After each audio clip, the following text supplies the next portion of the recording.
Yo me muevo. Porque mi papá ayer me escribió a las 11 de la noche y me dice, feliz Pascua. No me saludó.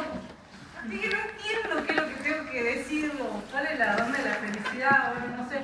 Yo digo, no hice ni la reunión. O sea, que para mí es... pero bueno, espero que la hayan pasado muy bien, que hayan tenido un buen fin de semana, que hayan descansado y comido, que hayan comido rico.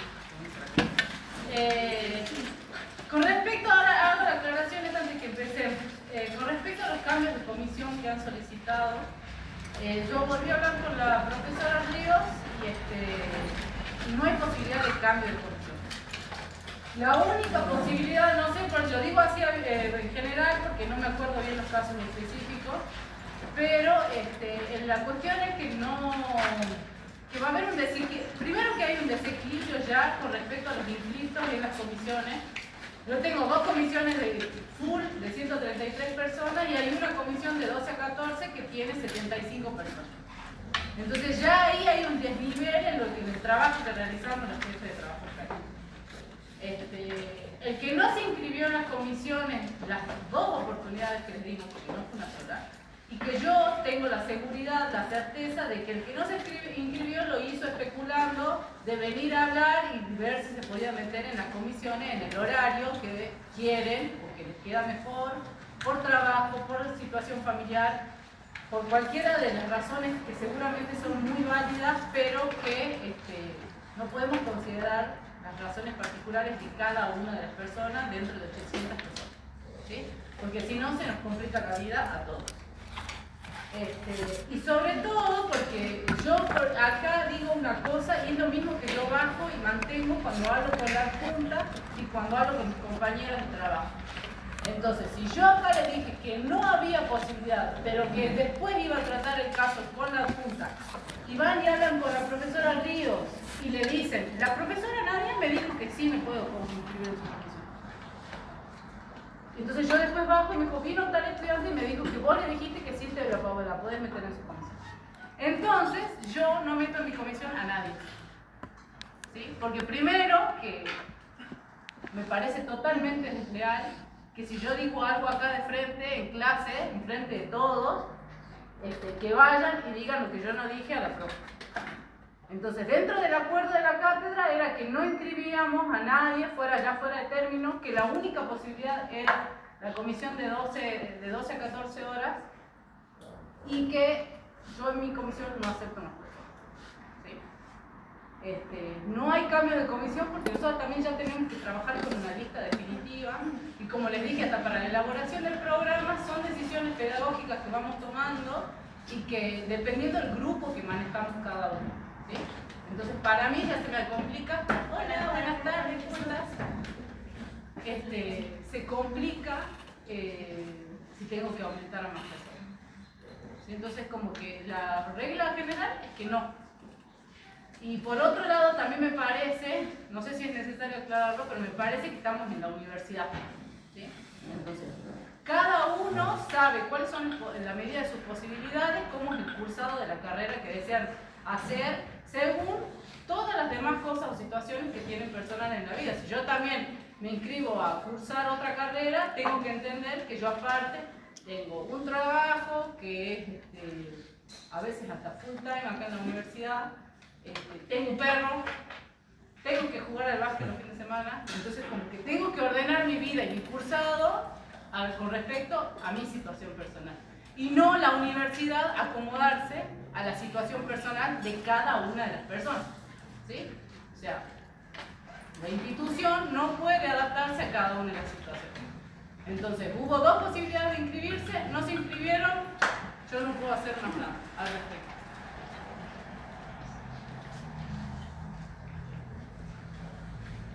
Para empezar, esta clase, como no tuvieron la clase teórica con la profe Ríos, habíamos acordado con las profes hacer un breve repaso de lo que ya hablamos, que sobre todo fue el texto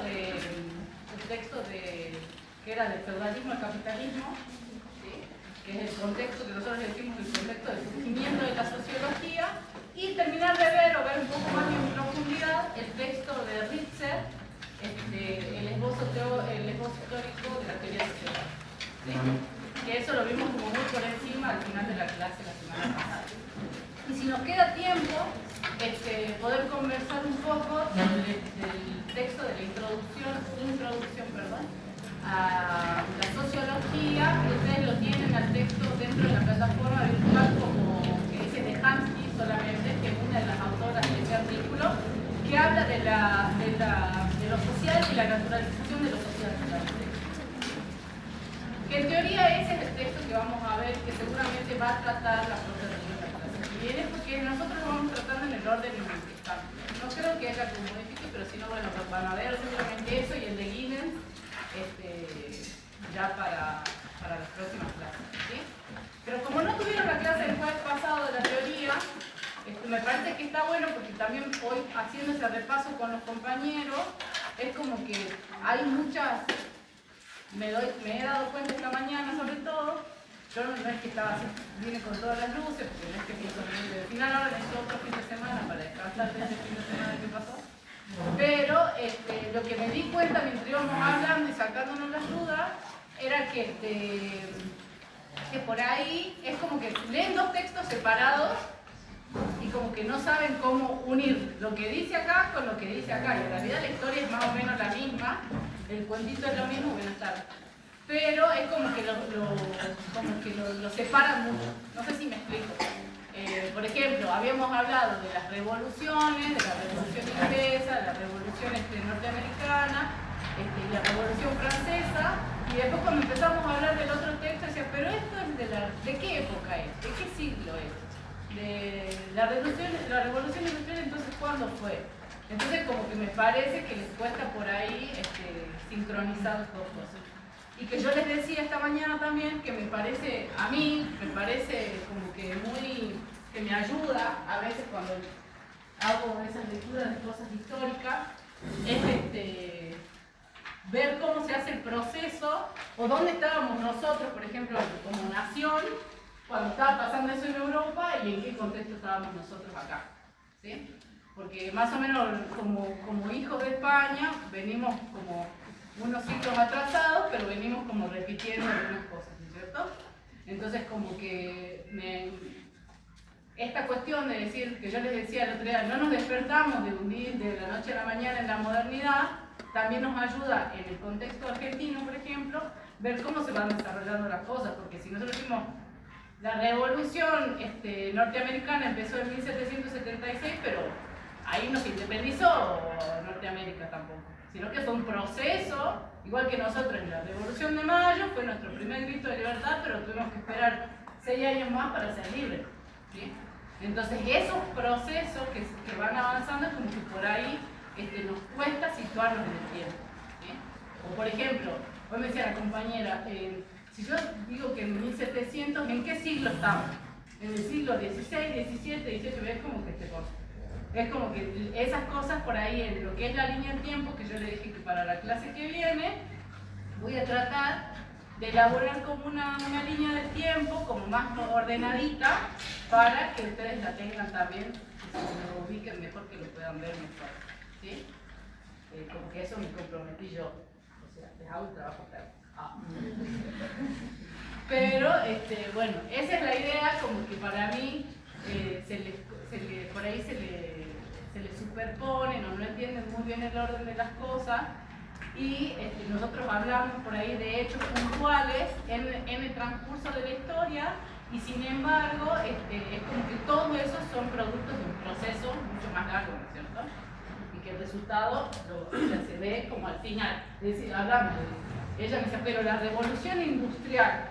No, bueno, sí, la revolución industrial empieza, o el proceso de industrialización empezaría formalmente, o es como lo consideran, después de la revolución francesa, porque ahí marca el quiebre total o la decadencia total de lo que se llama monarquía, ¿no es cierto? Y el paso ya al imperialismo, y después ya, digamos, a la constitución de los estados como naciones específicamente, con esa idea ya también de la separación del estado con el ejército. pero es como que le tratan de poner una fecha, y no sé, no te puedo decir que la revolución, hay una fecha específica, pero no te puedo decir, la revolución industrial empezó el 25 de junio a las 13 horas, ¿no? Es como que hay que ordenar un poco eso en la cabeza. Así que bueno, para esta clase entonces, en principio, la idea es que repasemos, capaz que esto me pareció, como que es un montón de info para la primera clase, sobre todo el tema del contexto de crecimiento de la sociología.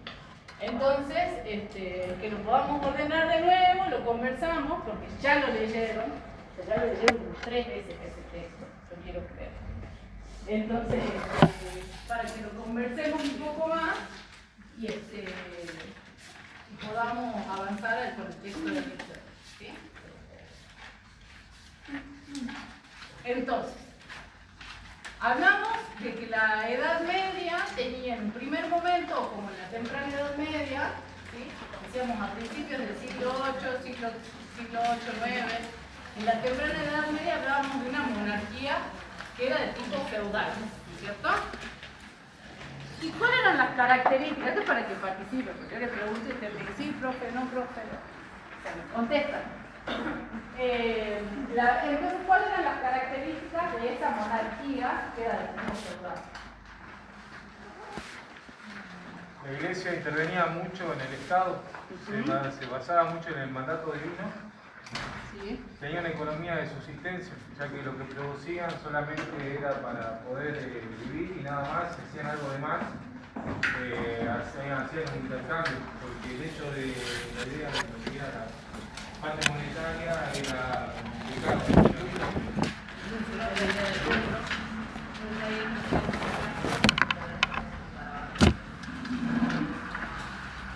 Pero, sin embargo, sí. La relación social que había en el lado de las ciudades muy enmarcada lo que es las clases sociales, ya que no se existía el tema de la superación por parte de la familia para haber una distinción de asentamientos en lo que a la formalidad de vida que ellos manejaban y por el hecho de que vivían de la agricultura también. O sea que la organización era estamental, ¿sí? Y que justamente, como decía el compañero, según, digamos, la posición en la que nacían, también eran las actividades que se desarrollaban dentro de la sociedad, ¿cierto? Entonces tenía ya por mandato divino establecido que no había posibilidad de cambiar ese status quo, ¿sí? Además había resistencia al cambio, obviamente. Pero estaba socialmente aceptado para la época de que la clase social en la que nacía era en la que moría y que justamente mi familia también siempre iba a pertenecer a esa clase social. Bueno, vieron que en países como la India hay una clase, hay un sistema de castas que es muy rígido, digamos.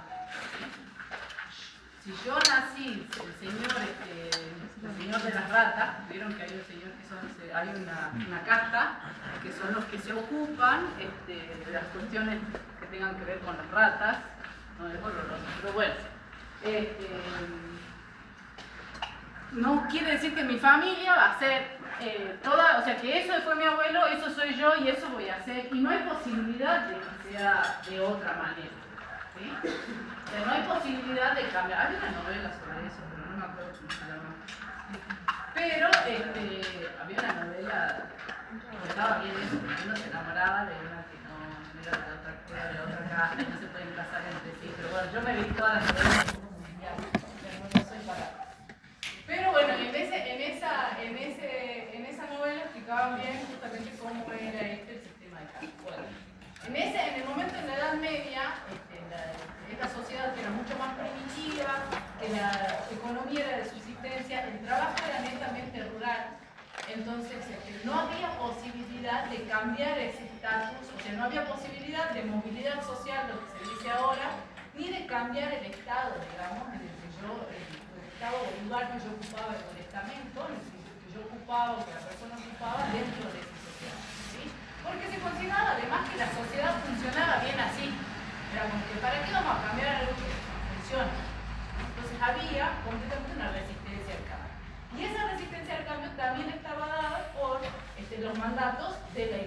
una fuerte presencia de la iglesia, que ya habíamos dicho que de alguna manera tenía un poder similar o incluso en ocasiones hasta mayor que el del rey, y que el rey sustentaba su poder, ¿sí?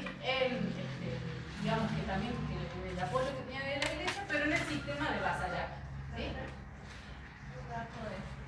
Con el tema de que según la Biblia, la maldición de la pobreza y la esclavitud y todo relacionado a las clases más bajas, que era un castigo divino porque según no recuerdo bien, eso lo vi de la infancia, que Dios castigaba a los traidores y a los que pecaban, que decía que tú, tu descendencia, tus hijos y los hijos de tus hijos servirán, serán esclavos, vivirán así, para pagar el castigo, para pagar el era re malo. y ahí viene que la iglesia dice el pobre nace pobre porque está pagando el castigo de su antepasado. Son mitos, ¿verdad? Pero, claro, no. Bueno, yo una vez, o sea, esto lo preparé, una vez mi mamá me preguntó, mi abuelita, cuando era chica, me preguntaron, ¿vos? No, una de las clientes que era amiga de mi abuela, estaban a besar. Me preguntó, ¿vos no querés a Dios? Y yo era como que, no, le dije. Y dice, ay, ¿por qué no lo querés a Dios? Y te lo diga a jardín. Y digo, porque lo único que me dicen es que castiga, castiga, castiga. O sea, desde chico te meten el tema del castigo, ¿no es cierto? Que todo es pecado, que todo está mal, que por mi culpa, por mi culpa. Y en realidad, o sea, para mí Dios es amor, no sé, debería ser así. Yo como que, claro, de chica yo lo veía así como que, ¿por qué lo voy a querer si lo único que me dicen es que me va a castigar por cualquier cosa que haga, digamos? Pero bueno, tiene que ver con esto, de lo que decía, justamente, de que habíamos dicho que la iglesia, o que los integrantes de la iglesia eran los únicos que tenían acceso al conocimiento. Entonces, de alguna manera, lo que llegaba a la sociedad era a través de lo que ellos querían que sepan, ¿sí? Ni más ni menos. Entonces, si todo constantemente, las personas que manejan la información, te están diciendo que todo es pecado, que vas a morir, que te van a castigar y que por ende toda tu descendencia va a pagar por toda la eternidad por tus pecados, y bueno, la gente, por temor a Dios, aceptaba que esa era su realidad, ¿sí?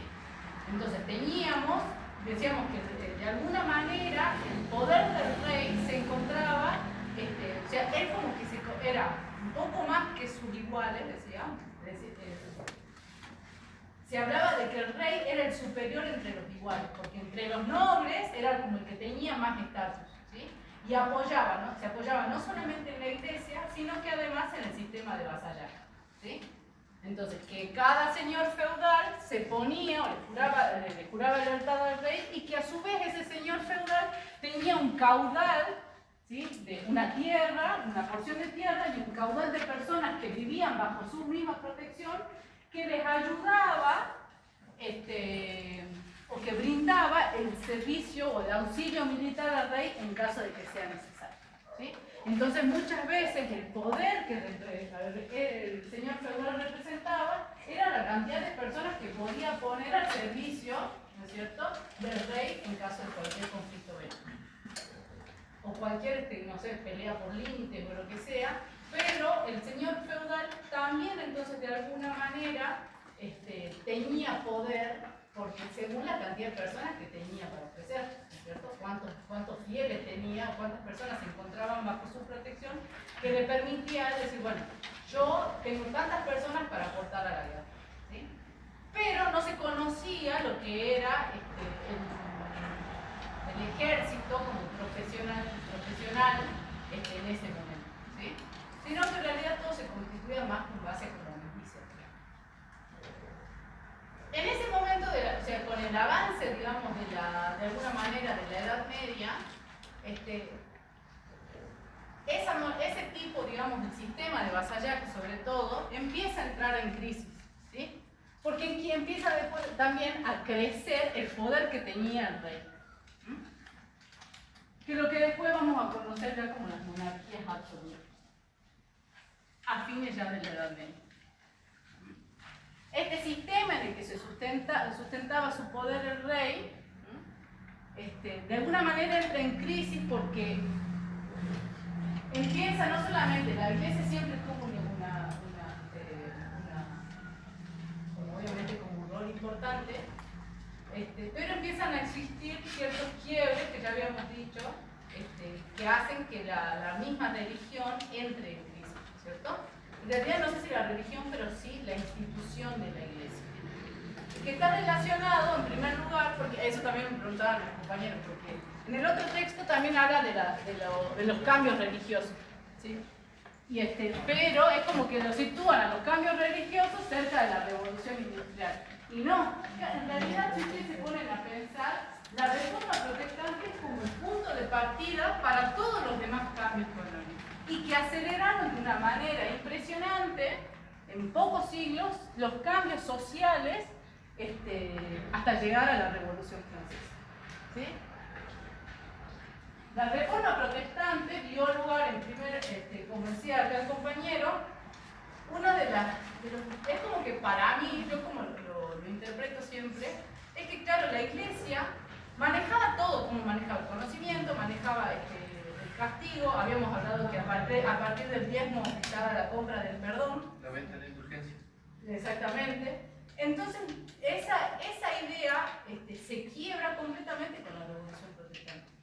Porque el miedo total, digamos, que se le tenía a Dios y a la institución de la iglesia, empieza a entrar en decadencia, ¿sí? Y eso hace que, habíamos hablado también, no sé si les habíamos hablado en esta clase, pero que justamente durante la época de la Edad Media se habla de una época muy oscura con respecto al conocimiento, al avance de la ciencia, como que todo estaba muy oscuro y tapado por el hecho de que la iglesia dominaba ese conocimiento, ¿sí? A partir de ese quiebre que se produce es cuando empiezan a existir, digamos, empieza a avanzar el acceso a la información y empiezan a crecer también, digamos, las invenciones o el avance de la ciencia empieza a ser mucho a pasos más agigantados, digamos, ¿sí? Entonces, pero lo que yo siempre pienso es que, claro, les cambió la cabeza, es como que para mí les hizo la cabeza así. Porque dijo, bueno, ya la iglesia no está, Dios no está en el centro de todo. Ni la iglesia domina de todas formas la vida de las personas. Entonces, de esa manera, es como que se les abrió un mundo. Es como que esas personas dejaron de tenerle miedo a la institución, dejaron de tenerle miedo a Dios. Porque inclusive hasta los mismos reyes empezaron, o sea, los mismos reyes, que eran las personas que se consideraban los representantes de Dios en la tierra, empezaron, digamos, a rechazar los mismos, digamos, las cosas que les imponía la iglesia, ¿sí? Entonces, ese quiebre implica que empiecen procesos de separación con respecto al Estado y la iglesia. Bueno, los mismos avances, ¿no? Ya es como que han hecho recapacitar, porque veían que automáticamente la parte feudal también, la gente empezaba a emancipar, también en las grandes ciudades, el tema de o sea, toda la parte económica y la parte de las tradiciones también es como que hizo entender que, bueno, le puede dar mucho más. Prácticamente pasaban lo que era guita, prácticamente. Exacto, lo que pasa es que la idea del dinero no estaba, digamos, para ellos era impensada, la idea de poder crecer socialmente a través de la riqueza.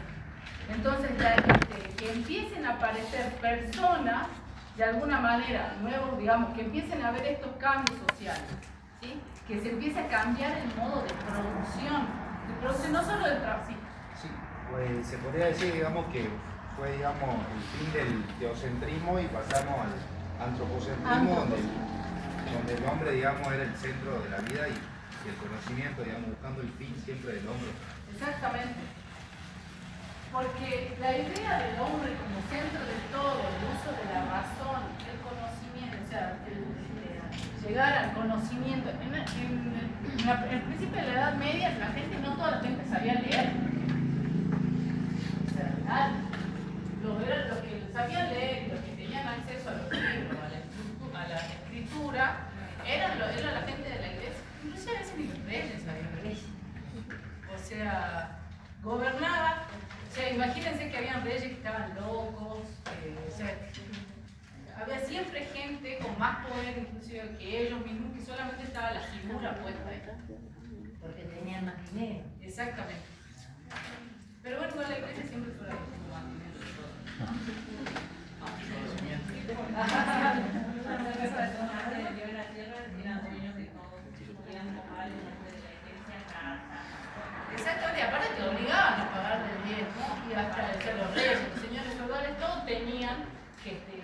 laborar para la prosperidad de la iglesia, ¿no es cierto? De la institución. Intervenían las gerencias cuando una hija no podía heredar Claro. la carrera, porque ellos intervenían y se ganaban. Claro, porque lo que hacían cuando quedaban las hijas, por ejemplo, no tenían descendencia masculina, quedaban solamente las hijas y de alguna persona que tenía mucho dinero, lo que hacían era las metían al convento y la ordenaban, digamos, para que sean monjas, la metían en el convento y se quedaban con él, porque las mujeres tenían la posibilidad de administrar obviamente sus bienes. ¿Sí? Entonces, con el decaimiento, digamos, de lo que ya es el poder un poco de la iglesia, ¿sí? Hablamos ya en el siglo XVI, XVII, XVIII, lo que es una monarquía, pasamos a una monarquía absolutista, ¿sí? Entonces hay una concentración más fuerte del poder en la figura del rey, ¿sí? Una nobleza un poco más debilitada, una nobleza que estaba un poco más debilitada por el hecho de que ya no era necesario, digamos, es que no había entrado en decadencia el sistema del señor feudal, ¿sí?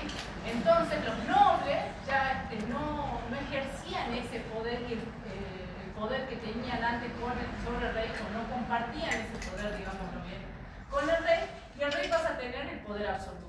¿Sí? Habíamos dicho que la monarquía absolutista, el monarca ejercía no solo la dirección del Estado, digámoslo así, sino también que promulgaba leyes y era el que impartía justicia. ¿Sí? Entonces todo se concentraba en esa persona. La idea, además de que empiezan a surgir de alguna forma, se empieza a conocer o empieza a surgir lo que es el sistema burocrático. ¿Sí? La idea de establecer un sistema de recaudación de impuestos que sea mucho más efectivo sin intermediarios, ¿sí? Que directamente todo lo recaudado venga para el rey. Y en este caso, la economía seguía siendo rural, ¿sí? Quizás hubo algunos ciertos avances y por eso empieza, ya no era todo un sistema agrícola y artesanal, sino que empiezan a surgir nuevas formas de producir ya manufactura. ¿Sí? Pero los impuestos o la base económica la seguía sustentando los trabajadores, digamos, en ese momento, ¿sí? Los trabajadores rurales y los que producían manufactura. Porque eran los que pagaban impuestos. Los nobles y el rey, o sea, los nobles no pagaban impuestos y el rey recaudaba todo. Entonces, era en ese caso la economía seguía siendo de subsistencia, pero empiezan a surgir figuras como la de los mercaderes, que después se transforman en lo que conocemos la clase social de la burguesía, que empiezan con esta idea de que ya no había, digamos, que ya el ánimo de lucro no era pecado, que entendían que la búsqueda de la felicidad, bueno, también los protestantes dicen eso, que también la búsqueda de la felicidad es mucho más terrenal, ¿sí? Y que está relacionada con Lutero y Calvino, empiezan la revolución protestante y justamente la idea de que, primero, que no estaban en contra del pago de diezmo, porque decían que la institución, digamos, que no había necesidad de que medie una institución con respecto al perdón o al amor o a lo que sea que venga de Dios, ¿sí? Que no había, o sea, que eran seres terrenales que no tenían por qué intervenir en mi relación o la relación personal que teníamos con Dios. Y que además, justamente, la idea del lucro implicaba de que todos podemos crecer socialmente, ¿sí? Deja de ser un pecado la idea de enriquecerse, sobre todo de enriquecerse trabajando, porque no era que, o sea sí se condenaba la usura, ¿sí? El préstamo con intereses gigantes, bueno, sí, eso sí se condenaba la usura, pero no condenaban la idea de que uno trabajando podría amasar una riqueza que nos permitan vivir mejor y crecer socialmente, ¿sí? La figura entonces de los mercaderes y después de la burguesía implica que entre a jugar dentro de esta sociedad un nuevo factor que era la riqueza y que personas que empezaban a concentrar esa riqueza pidan tomar participación en las decisiones estatales. También que sí afectó socialmente con lo que tiene que ver con los porcentajes es información que ellos manejaban, traían, compartían, vendían información de otros pueblos y de otras ciudades, eso le daba una cierta red de conexión, aparte de ir y traer lo que son las artesanías que iban avanzando, iban siendo, digamos, ya como la iglesia ya no intervenía tanto, tenían que ver con los conventos. Entonces, si le veían potencial, decía, bueno, yo lo llevo los restos. Si me lo piden, te pido más. Y ahí también crecía el comercio del artesano que inventaba nuevas cosas y también le daba dinero, digamos, para hacer más inversiones y esto crecía socialmente. Exactamente, y eso derivó justamente de que la aparición de lo que era la máquina a vapor y el transporte mucho más rápido implicó que puedan ampliarse esos mercados, ¿sí? Que estas personas, como dice la compañera, puedan llevar y traer esas mercancías y ofrecerlas de un lado a otro. Y la necesidad de materias primas también, porque o sea, tenía la necesidad de fabricar ciertas cosas nuevas que eran para sí o sí estaban materias primas para poder, entonces ¿qué hacían? Aquellas ciudades que estaban más alejadas tenían esa materia prima, automáticamente iban, manejaban justamente con eso como proveedor prácticamente. Exactamente, porque aparte que nosotros dijimos que en el principio de la Edad Media hablamos de una economía de subsistencia, es decir, que nadie producía más de lo que necesitaba. Si yo podía producir, tenía 3 vacas, era suficiente. ¿Por qué tenía que tener 200 cabezas de ganado? Además era más barato que Claro. el tema de la materia prima en lugares más alejados que lo que tenían dentro de Las concentraciones, sí. Sí, las concentraciones que tenían. Sí. Yo tengo una pregunta. Dentro de este contexto social, como usted menciona, ¿esto se veía uniformemente en toda Europa o se dividía en los países los cuales eran católicos, o por ejemplo los reyes de España o Francia, que eran monarquías católicas, o se dividía en cuanto a las que eran católicas y las que eran protestantes? Por ejemplo, no sé, en Alemania, si no me equivoco, era predominantemente protestante. Entonces la presencia de la iglesia solamente se identifica con la iglesia católica o en las monarquías que no eran Lo que pasa es que vos pensás que antes del siglo XV la religión predominante en toda Europa era la católica. Sí, pero me refiero después de la reforma, si no me equivoco, estaba hablando bien tiempo. Sí, Ahí es donde surgen las monarquías absolutamente, sí. Bueno, y hay monarquías las cuales eran católicas y otras que no. Sí. Por ejemplo, la inglesa no era católica, era anglicana Sí. en ese momento. Entonces, este contexto de una presencia fuerte de la iglesia o de menos presencia se da de manera uniforme en las cuales eran católicas. Exactamente, sí. Porque nosotros hablamos de que España, o sea, países como España o Portugal, ¿sí? Que en realidad ya ellos tenían un criterio de expansión, digamos, vinieron para América. Había una fuerte presencia de la iglesia, digamos, más allá de que se produzca este quiebre. ¿Sí?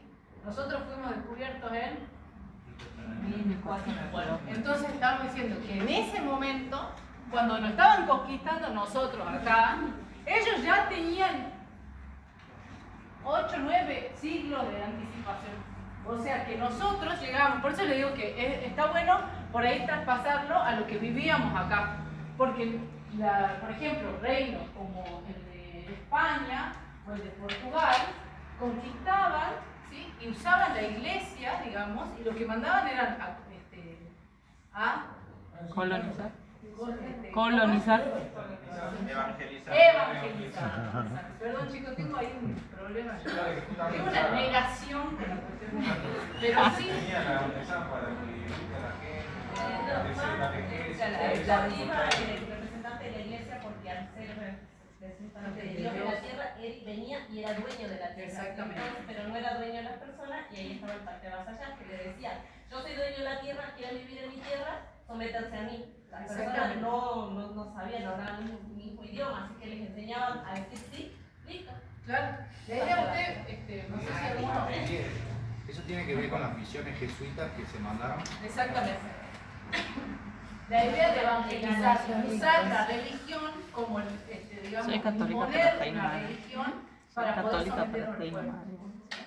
No No sé fue si por, alguno, no fue ejemplo, por en Perú, convicción, fue por está imposición. la Basílica de Cusco frente a la Plaza de Armas, es una cosa impresionante la basílica esa, pero al costado, digamos, a la entrada, obviamente que tiraron el templo de Viracocha, ¿sí?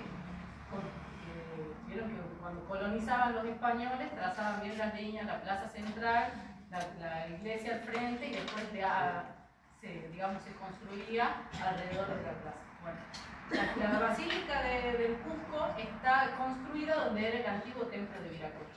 Entonces, ¿qué hicieron los españoles? Tiraron el templo de Viracocha y dejaron solamente una piedra, y sobre eso construyeron la iglesia.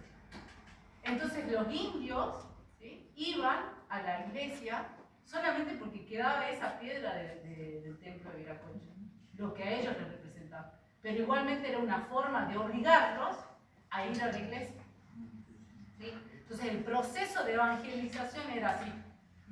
Barremos con lo que está establecido de cada una de las culturas y a través de la religión y en nombre de Dios, del Señor Todopoderoso, venimos no solamente a quedarnos con su territorio, sino a que ustedes vivan mejor, porque en realidad son todos pecadores que andan desnudos. ¿Sí? Entonces, pero ustedes vean que cuando se estaban quebrando las relaciones entre los reyes y la iglesia, sobre todo con la quiebre más importante que es que rompe las relaciones en Inglaterra con la iglesia católica, ¿sí? Entonces, ese tipo de quiebres implicó, digamos, que se vaya, que eso estaba pasando en Europa y que acá, de verdad, todavía éramos indios y andábamos desnudos. Estaba todo chill, estaba todo bien acá. O sea, ellos vinieron a... Claro, o sea, si ustedes, no sé, bueno, para mí, o sea, Perú es tremendo, pero las construcciones, la arquitectura, todo era, o sea, era científico.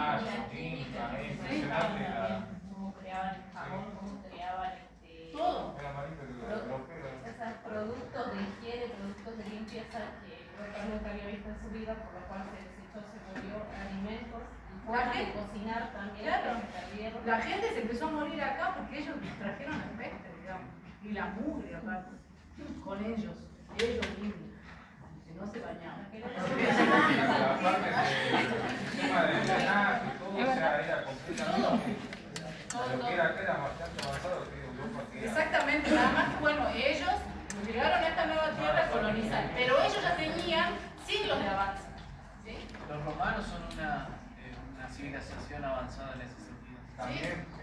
Eso es la idea de que todos los caminos conducen a Roma y de que el sistema de caminos que estableció el Imperio Romano, la conexión de todos los puntos del imperio a través de su vasto sistema de caminos, y además que tenían conocimiento, en Roma tenían conocimiento de todo lo que era la parte de cloacales, de agua, pozos de agua, que hasta el día de hoy hay pozos de agua que funcionan, que lo hicieron los romanos. También había sistemas De riego, de la plantación. ¿sí? No solo el sistema de riego, sino el sistema, por ejemplo, en Perú, los incas que tenían el sistema de terrazas de cultivo a diferentes temperaturas que producían 80 tipos diferentes de papa según la temperatura en la que se cultivaba esa papa. También los modos los modos de conserva, los silos el sistema de silos, de silos de maíz, digamos, de todo lo que un sistema además económico completamente avanzado, porque primero que el Inca tenía un sistema económico muy acertado, porque él dejaba que la gente produzca todo lo que él quiera, que haga con la tierra lo que quería, pero el Inca solamente producía papa. Entonces lo que él tenía la moneda de cambio era la papa. Entonces yo te doy esta papa y vos me das estas otras cosas. Y entonces así funcionaba este sistema de trueque en el que él podía hacer acopio de papa, acopio de maíz, acopio de distintas cosas, ¿sí? Y que además tenía un sistema matemático, o sea, tenían organizados los tipos. Pero ¿por qué? Ustedes describen el contexto, una situación, un lugar acá, pero era una civilización, digamos. Claro. No era un grupo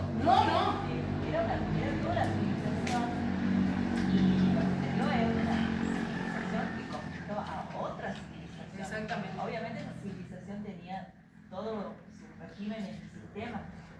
Que si bien eran diferentes al otro, no dejó de ser nunca una civilización. No, nosotros acá en América vivían en una civilización completamente organizada, también jerárquica, digamos, pero a lo que vamos es que, digamos, ellos usaron, sobre todo los reyes católicos, o sea, vinieron a conquistar en nombre de Dios, ¿sí? Entonces, pero sin embargo, a lo que yo iba, porque ya no estamos yendo por acá, a lo que yo iba era que los reyes, cuando en el momento que se estaban rompiendo las relaciones en Europa, o que entró en crisis las monarquías en Europa, que empezaron las crisis, y hubo un quiebre con respecto a la relación de la monarquía y la iglesia con la reforma protestante, nosotros acá, o sea, obviamente estábamos en el cumple, buenísimo, pero estamos siglos atrasados, ¿sí? Entonces, dentro de cómo nosotros, por eso yo le decía que a mí por ahí me sirve ubicarme en qué era lo que estaba pasando allá y que nosotros estábamos siglos atrasados acá. Y que por eso es que hablamos de procesos, ¿no es cierto? De procesos sociales que se van dando. Y que nosotros, como les decía recién, como hijos de España o como colonizados, fuimos atravesando quizás procesos similares más adelante en el tiempo, ¿sí? Entonces, es lo que yo les decía recién a los chicos esta mañana. Ustedes pónganse a pensar que nosotros hablamos en el siglo XVIII, siglo XIX, que ya había en Europa movimientos obreros en contra del sistema capitalista. Y no alejado de nuestra generación, por ejemplo, decimos que el movimiento obrero en Argentina empezó con Perón. O sea, miren la diferencia de los siglos que ellos, o sea, que nos van sacando en siglos. Por eso es que nosotros por ahí nos ubicamos, es como que lo vemos muy abstracto a lo de Europa y no lo podemos también pasar, que nosotros atravesamos procesos sociales similares mucho después por ser colonizados, digamos. Y en la actualidad seguimos igual. Y que lo seguimos a través, o lo repetimos. Seguimos muy retrasados. Sigue presente hoy en día. Más lo que le pasó al cucaracha. Y que lo seguimos, digamos, hay cosas que repetimos además, ¿sí? Entonces, cuando hablamos de esta crisis entonces de la monarquía, luego entra en crisis esta monarquía absoluta, y sobre todo por la existencia o la aparición o el crecimiento, digámoslo así, de esta nueva clase social que llamamos la burguesía, ¿sí? Y decían, justamente los burgueses decían, si nosotros producimos, somos los que mantenemos el Estado, porque el Estado se asentaba en base a los impuestos que pagaban, ¿sí? Y nosotros también tenemos tanta plata que queremos participar en las decisiones del Estado, ¿sí? Entonces ya no solo como subordinados de la idea de que el rey todopoderoso, el representante de Dios en la tierra, en algunos casos acompañado de la iglesia, como los reyes católicos, empieza este sistema de alguna manera a decaer porque esta clase social empieza a empujar para poder participar en las decisiones del Estado, ¿sí? Entonces aparece este quiebre porque surge la necesidad de separar lo que es el Estado de la Iglesia, ¿sí? La idea, digamos, de la separación del Estado y de la Iglesia es decir que no, digamos, ustedes encárguense de las cuestiones de Dios y nosotros nos encargamos de las cuestiones del Estado. Acá hay también hay una posición que era la sangre pura y la sangre impura. La sangre pura de la nobleza y la sangre impura que vendría a ser los demás. Que justamente a la realeza no les servía tener sangre pura si no tenían dinero y en cualquier momento los derrocaban, lo venían primo del lejano con una sangre noble y lo ocupaba porque tenía dinero, etc. Y al alejarse de lo que es la sangre pura, que según Dios tenía que conservar sangre pura, por eso a veces casamientos entre hermanos, primos, por todo eso, no le convenía porque la iglesia era la que impulsaba ese concepto. Entonces, al separarse un poco de la iglesia, técnicamente se permitía, no se veía tan mal que casaran con los comerciantes. Exactamente, ¿por qué? Porque justamente decían, a veces los nobles no tenían sope, pero bueno, eran nobles, tenían el título de nobleza, eran duques, condes, ¿sí? Pero no tenían nada. Entonces, ¿qué les empezaron a sea, empezó a ser una necesidad, además de relacionarse con las personas que estaban manejando la riqueza. Entonces decían, bueno, yo, casate con mi hija. Vos que tenés, o sea, las personas que tenían, empezaron a establecerse, además a cambiar de alguna manera los círculos sociales, ¿sí? Porque había posibilidad de que estas personas, algo que hemos pensado antes, que las personas sin ningún título nobiliario puedan acceder a casarse con alguna persona, digamos, que tenga ese título nobiliario, o que sea hija, por ejemplo, del conde, de un duque, porque eso les permitía además a ellos ampliar su mercado, ¿sí? Ampliar sus relaciones, sobre todo la manera de relacionarse, ¿sí? Entonces, cuando hablamos de esta crisis, entonces de la revolución de la monarquía absoluta, decimos justamente que empieza, como justo aquí dice, también tenemos la revolución inglesa de 1688. Eso ya lo habíamos hablado. La idea es que en ese momento en Inglaterra gobernaba, por una cuestión de sucesión, un rey que era católico. ¿Sí? Y ante la fuerte resistencia, digamos, de eso, se derroca este rey católico, que era Jacobo II, y vuelven a poner dentro, digamos, de la figura del monarca algún otro descendiente, primo, hijo, así, no porque son miles que sea representante de la iglesia anglicana, ¿sí? Que hasta el día de hoy el rey de Inglaterra es el jefe de la iglesia anglicana. Es como el papa dentro del Reino Unido. Es su propio papa. Pero la idea de este quiebre implica que haya, que se transforme esa idea de la monarquía y que aparezca lo que nosotros hoy conocemos como la monarquía parlamentaria. ¿Sí?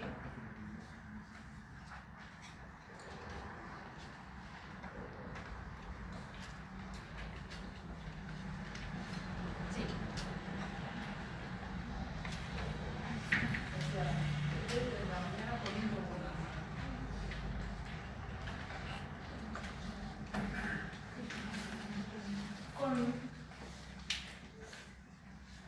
Con el quiebre, digamos, con la crisis en la que entra la monarquía absoluta, hablamos ya de un paso también al imperialismo y con se inicia ya lo que es el proceso de industrialización.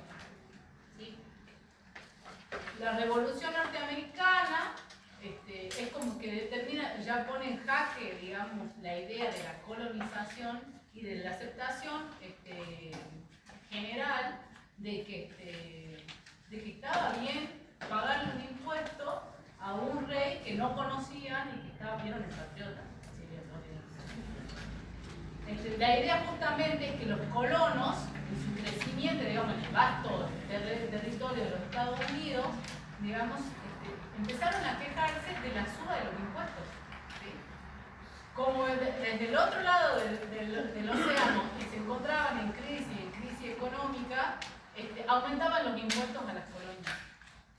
Entonces son los mismos colonos los que se rebelan ante ese aumento de los impuestos y decimos, nosotros somos los que producimos, trabajamos la tierra y le estamos pagando un impuesto a un rey que ni conocemos. ¿Sí? Entonces empieza en 1776 la crisis además de las colonias. Y para que ustedes, también nosotros piensen, yo les decía, en 1776 ellos ya pagaron un montón de impuestos y nosotros 40 años después, recién decimos, creo que queremos ser libres. Pero bueno, los pensadores de nuestra revolución de Mayo, están inspirados justamente en la revolución norteamericana en ese tiempo. Eso igual tiene que ver también con el tiempo en el que se manejaba la información, ¿no? Tardaban meses los barcos en llegar, bueno, si es que llegaban. Exactamente. Vieron que pasaban por ahí, algunas, se mandaban la orden de liberación de la cárcel, el rey emitió una orden de liberación y llegaba un año después y o ya te había muerto o ya era un año más que te había comido. Pero bueno, tenía que ver con el transporte. Pero sí, sin embargo, como decía la compañera, estos nuevos avances en la tecnología hizo que se circule, o sea, que se tenga acceso al conocimiento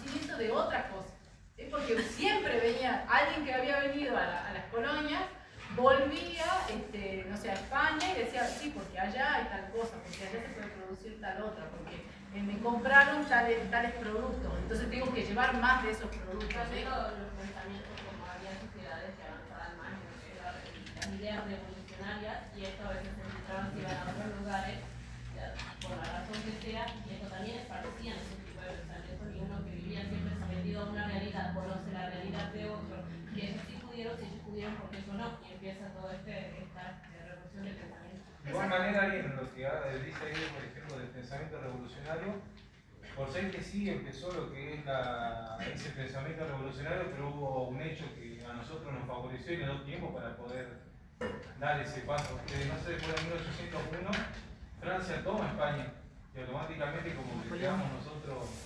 Claro, y ahí fue cuando después vieron las invasiones inglesas, todo, y ahí como vieron que nosotros teníamos esa posibilidad de verdad de poder defendernos también, y como que le dio también esa fuerza para poder llegar a avanzar, por ser que ya venían con pensamientos ya ideológicos, que la parte revolucionaria, aparte teniendo en cuenta, fíjese que la mayoría de los próceres de acá de lo que es Latinoamérica fueron formados en lo que es en Europa. Exactamente. Y ellos, fíjense, no sé, la parte de lo que es la logia, participó en lo que era la logia Lautaro, fíjense que era la parte de inteligencia prácticamente, que ahí se manejaban muchísimos temas que eso lo trajeron para acá. Exactamente, pero tenía que ver justamente el proceso revolucionario, en nuestro caso, empieza con la idea de la toma de Francia de España. Decíamos, nosotros acá seguimos siendo fieles a Carlos III, Fernando, no sé.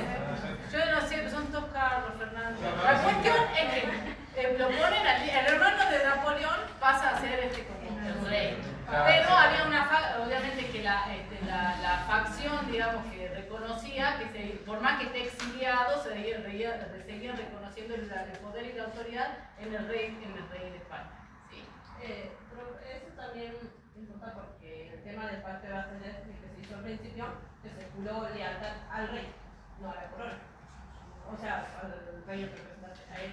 Entonces, legalmente, según las leyes que tenían, los pensadores, los representantes han estudiado para el tema de la independencia, dice, si no hay rey, o sea, si no hay señor a quien seguir, técnicamente el poder vuelve al pueblo. Exactamente. Entonces, dijeron, somos libres, por sus reglas, no hay señor, y si no hay señor, podemos elegir ser libres o seguir a otro señor. Y bueno, empezaron, ¿qué quieren? Libertad y empezaron todo eso. Pero bueno, justamente, ¿por qué? Porque además de que no había rey en España, al que nosotros seguíamos, o deberíamos seguir, seguían pagando impuestos los colonos acá. O sea, no es que dejaron de recaudar. ¿Sí? Entonces, por ejemplo, los representantes de la corona acá, en el virreinato de Río de la Plata, seguían cobrando los impuestos de igual manera. ¿Sí? Entonces se empezó, en principio se empezó a cuestionar la autoridad de los virreyes, sobre todo, porque ellos eran los representantes acá, pero decían, ustedes no sé a qué rey están representando y en base a qué ejercen su autoridad si el rey no está, pero ustedes siguen ejerciendo justicia y siguen hablando en nombre del rey en las colonias, digamos. ¿Sí? Entonces lo que primero empezó a cuestionarse es la autoridad de los virreyes. Pero bueno, por eso es que está bueno que lo traslademos un poco acá, para que podamos hacer esa comparación de cómo estábamos nosotros también como sociedad y cómo se van desenvolviendo esos procesos sociales. ¿Sí? Y con esto, bueno, más o menos, que yo me comprometo a hacerle la línea de tiempo para que más o menos quede armado. Con esto empezamos con lo que ya es el esbozo histórico, el texto de Richter sobre la teoría sociológica. Después de este periodo de repaso.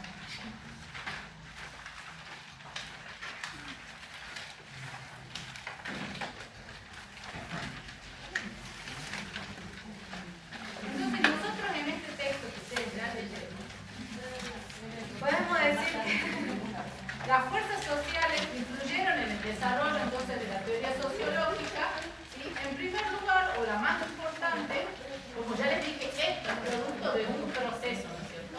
Un proceso que se fue allanando a partir del siglo XV y que derivó finalmente como jaque, digamos, al sistema de las monarquías burguesía con la Revolución Francesa en 1789.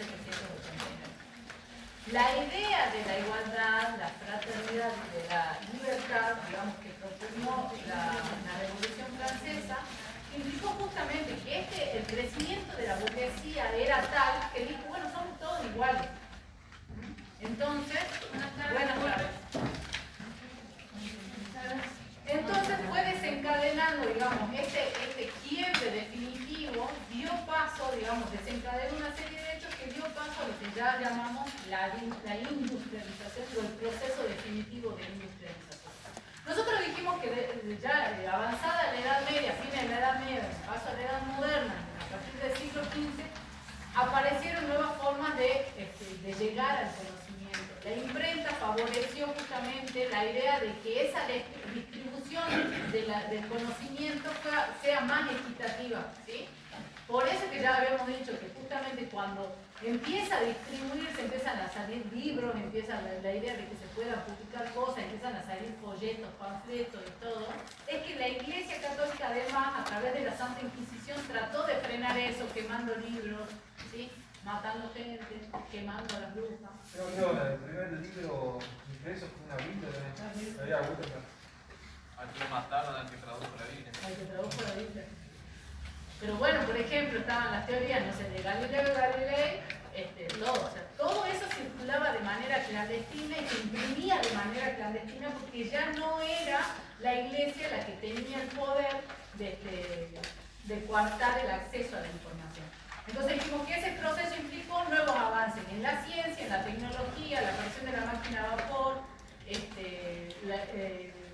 crecimiento de la industria de producción manufacturera, ¿sí? Que finalmente con el proceso de la industrialización implica la aparición de las fábricas, ya como centro, digamos, las fábricas como un centro alrededor del cual se desarrollaba, digamos, toda una vida social nueva, ¿sí? La concentración de muchas personas en las urbes, alrededor de las fábricas, y la aparición del concepto de la división del trabajo, ¿sí? El proceso de industrialización, en primer lugar, fue influido o fue influenciado por la migración, entonces dijimos, del campo a la ciudad, ¿sí? No sé decir la desaparición completa, pero sí la idea del cambio de paradigma con respecto a cómo se veía el trabajo, ¿sí?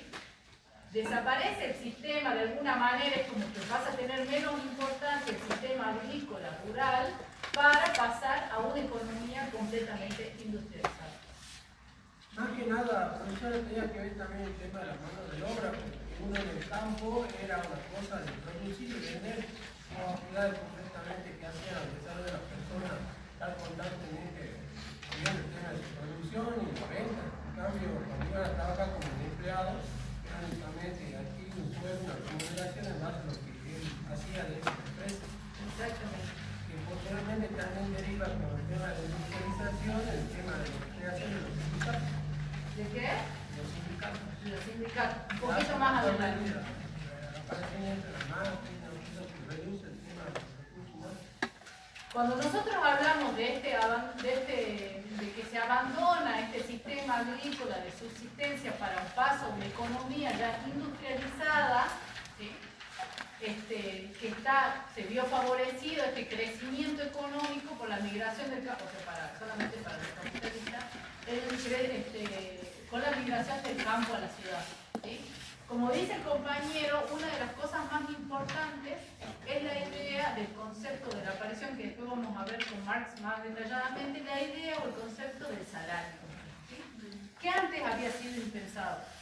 Nosotros pagábamos impuestos, se producía, se pagaba un impuesto, pero nadie me pagaba a mí con dinero, con la moneda, por el trabajo que yo realizaba, ¿sí? Sino que de lo producido yo me cobraba para poder subsistir. La idea ¿Se cobraba en qué? ¿En especie?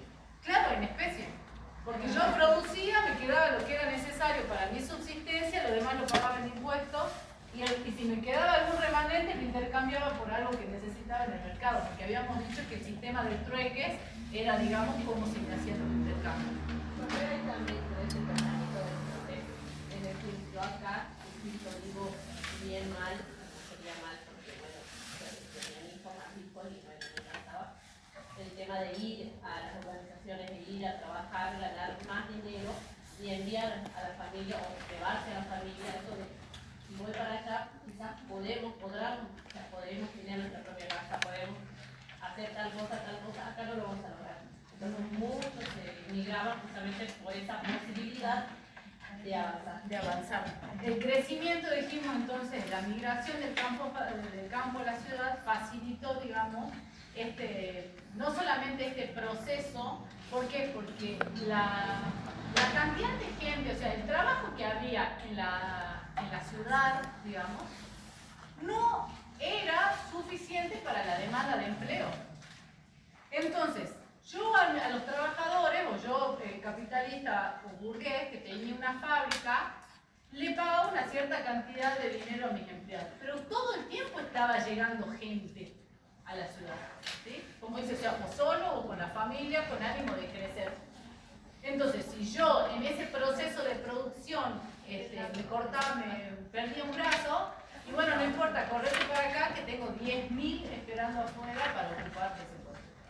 Y ahí no se pagaba accidente, nada. No, por eso que devino después, en el siglo XVIII, en el siglo XIX, el movimiento obrero que decía el compañero. La idea de la aparición de los sindicatos, ¿sí?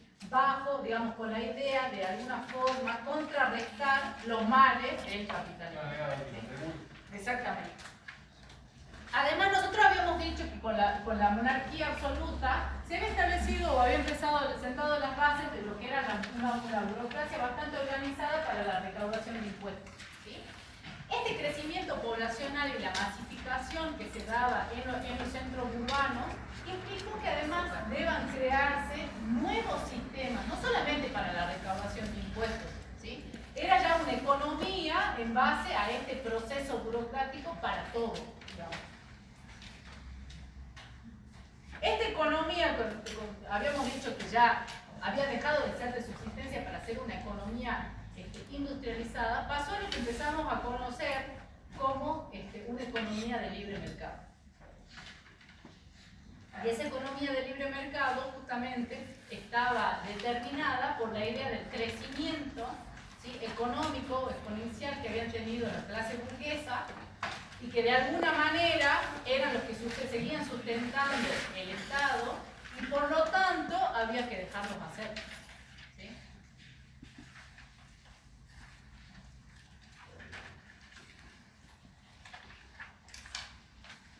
El liberalismo en realidad sostiene, esto no vamos a entrar en discusión, a mí lo que me interesa es que cada uno diga lo que piensa.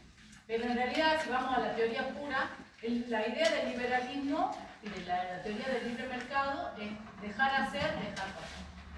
Que el comerciante haga lo que crea que es mejor para seguir produciendo riqueza. Y eso implica que la riqueza se concentre en pocas manos y que que crezca exponencialmente la masa de trabajadores que dependen de esas pocas personas que tienen la concentración de la riqueza. Por eso les digo que ni siquiera nosotros como sociedad en esta época, digamos, seguimos resistiendo o seguimos sufriendo o podemos ver tranquilamente todos los males, como los describía Marx, del capitalismo. ¿Sí?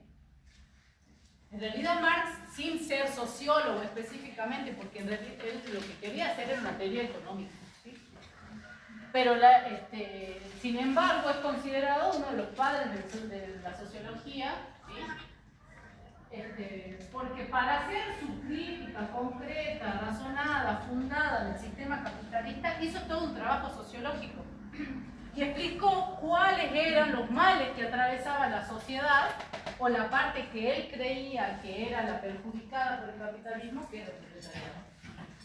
Lo que pasa es que ahí, por ejemplo, no había lo que es, también empezaba a crecer lo que es la industrialización, las empresas, todo.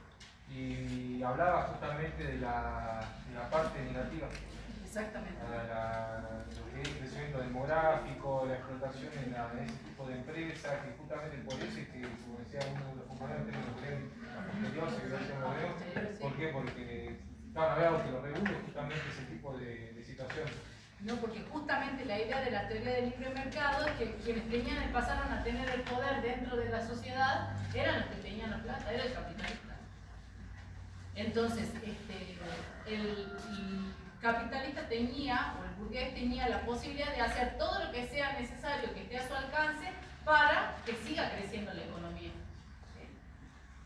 Y es por eso que nosotros decimos que existe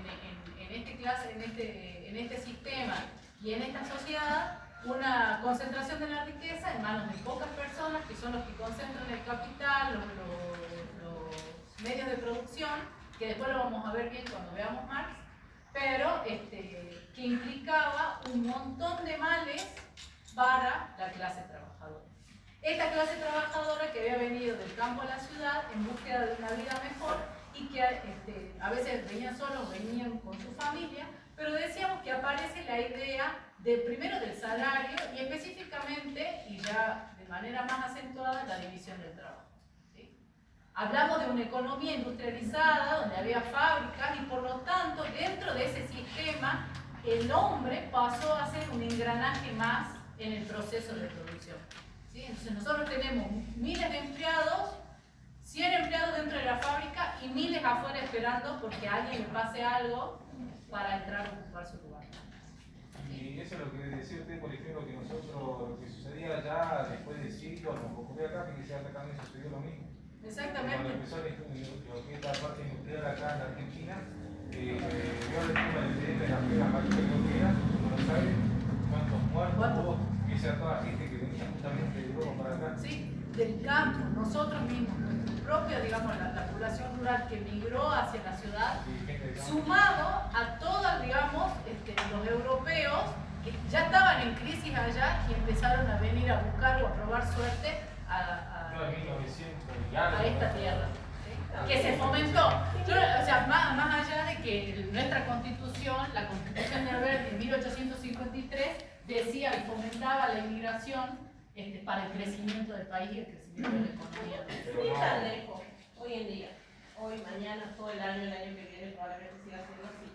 Por ejemplo, en las hospitales, clínicas privadas tienen contratos por 6 meses, por un año. Si lo llegan a reclamar algo, porque le hacen unas horas que no les pagan, le dicen, vos te quejas, acá tengo una fila de currículos que están esperando por tu trabajo. Y lo mismo en las escuelas públicas. Es la crisis de la precarización laboral en la escuela. Vos no querés pagar. Hay 20 papás esperando un banco. ¿Querés darle un banco más? No lo utilizaron. Al sur, donde mucha gente acá de Jujuy tiene títulos, no tiene títulos, lo que sea, porque también conozco mucha gente con 2 carreras, dice, no me alcanzan, no me pagan lo suficiente, me hace trabajar como administradora, que es el título que tengo, pero me pagan como secretaria. Bueno, me dice, bueno, estoy juntando un par de personas, capaz que lo vayamos al sur a tirar, etcétera, etcétera. Están mirando por trabajo, no importa los recursos que tengan, no son los suficientes. Sigue pasando. Sigue pasando. Y por eso es que yo le digo, lo que también hablábamos esta mañana con los compañeros, era que la idea de nosotros desde la cátedra, y justamente hablamos de sociología, es que ustedes puedan comprender esos procesos sociales, o por lo menos no sé tanto si comprenderlos, pero puedan situarse en un tiempo de la historia y poder hacer un análisis con una visión más amplia, ¿sí?, que la de doña Rosa, con todo respeto, en el kiosco de la esquina.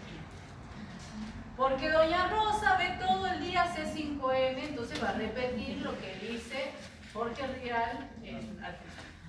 Y doña Carmen de la carnicería ve todo el día La Nación, entonces va a repetir que el presidente es lo más y que tenemos que aguantar un poco más porque ya vamos a mejorar. ¿Sí? Pero a mí me parece muy bien de que cada uno tenga, siempre y cuando sea con fundamento, cada uno tiene su pensamiento. Mi idea, yo tengo mi pensamiento, mi formación política completamente fundada, pero no vengo a discutirla acá con ustedes. ¿Sí? No me interesa tampoco imponerles lo que yo pienso. Lo que sí me parece bueno es que lo podamos discutir y que cada uno pueda expresar lo que quiera, pero desde un análisis que sea más teórico. No de lo que escucharon de doña Rosa, ni de doña Carmen, ni de La Nación, ni de Clarín, ni de C5N. De la realidad. De la realidad y de lo que cada uno vive o experimenta, porque yo no puedo juzgar a aquella persona o a la jubilada que cobra 400.000 pesos que diga que no puede aguantar más. O sea, yo no me da ni el corazón para decirle, aguante unos meses más, ya vamos a estar mejor. La inflación después de agosto, 0 va a ser. ¿Cómo yo le puedo? O sea, no me da el corazón. Pero justamente la idea de eso es que ustedes puedan tener ese pensamiento lateral. Yo una vez, cuando era chica, les decía, una vez había pasado por una manifestación de la mano con mi mamá, no sé, tenía 10 años. Y lo que yo pensé en ese momento era que estaba cortada la calle, o sea, sin idea, obviamente, en la vida, lo que dice un niño de 10 años, y dije, estos vagos que no se van a trabajar y te están cortando la calle. Y mi mamá se indignó y me dijo, no, Nadia, vos no sabés por qué esa gente está ahí. ¿Por qué llega al punto de tener que rebajarse, cortar una calle para que te den un bolsón de comida? Entonces siempre hay una forma diferente de pensar la realidad o de analizar la realidad desde otro punto, ¿sí? Y esa es la idea que tenemos desde la cátedra, ¿sí? No imponerle un pensamiento, sino que justamente, y después lo vamos a ver cuando vean el texto de Gibbons, que habla de la imaginación sociológica de Mills, es de la idea de que todos somos productos de un proceso social e histórico. Entonces, que nosotros, donde estamos situados hoy en día, no es que es un hecho aislado en la historia. Todo lo que nos pasa a nosotros como persona individual y colectivamente es producto de todo un proceso sociológico. Y que estamos en esta situación por esos procesos que vivimos como sociedad. Lo importante es tener, dice Mills, que la imaginación sociológica de una manera es poder ampliar esa visión al porqué y ser menos egoísta, sobre todo, porque él dice que el hombre egoísta se ve situado en este lugar y que piensa que lo que le está pasando a él solamente le pasa a él y no tiene nada que ver ni con la historia ni con lo que le pasa al lado, no. Me parece que es verdad, no sé, el tema de la política es un tema para ti, hay miles de pensamientos. Miles de pensamientos. Pero yo, mi forma de pensar, este gobierno que tiene que elaborar lo mismo. Obviamente. Hay que elaborar lo mismo y hay que tener como algunos tienen 2, 3 trabajos y hay muchas cuestiones, caso de muchas mujeres que son madres solteras y pobres. Pero justamente eso es producto de una construcción social. La idea de que existan madres solteras que tienen que vivir y que deslomarse todo el día implica también un proceso social nuestro, como sociedad argentina. No, pero no por eso, sino simplemente por el hecho de que es lo que decíamos, ¿no? O sea, acá es como que... O sea, todo eso es producto de una construcción social, del machismo, del sistema patriarcal, ¿sí? Pero bueno, o sea, fíjese que el tema es verdad, el tema de lo que es el trabajo, sí, es impresionante y la cantidad de trabajo.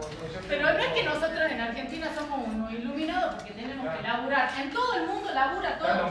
La diferencia es que también hace a la parte de las políticas públicas, las políticas estatales, de cómo es remunerado ese trabajo, de cómo son los derechos que protegen de cada una de las personas. Porque, no sé, yo viví en Alemania y trabajé de moza, ya era abogada, fui y trabajé de moza y me alcanzaba para ahorrar, para vivir y para viajar. Entonces yo no puedo, o sea, hablamos de otro tipo de economía, pero, o sea, hablamos de primer mundo, o sea, Champions League.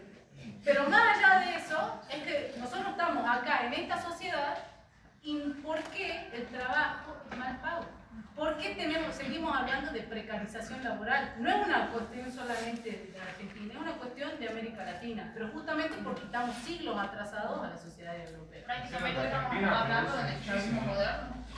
El trabajo no es saludable. Exactamente. Pero que Argentina es uno de los países que en lo que es producción tenemos de todo, pero bueno, lamentablemente quizás... Sí, pero realmente hay que ver, también hay que hablar del tema de cómo se administran los recursos. La administración de los recursos, sí.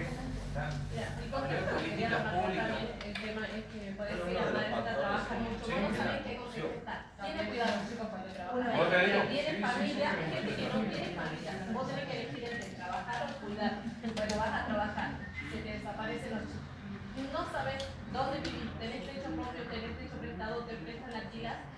Una persona sola, muchas personas que alquilan, tienes que elegir entre pagar el alquiler o comer. Imagínate con niños. Bueno, ahí el contexto.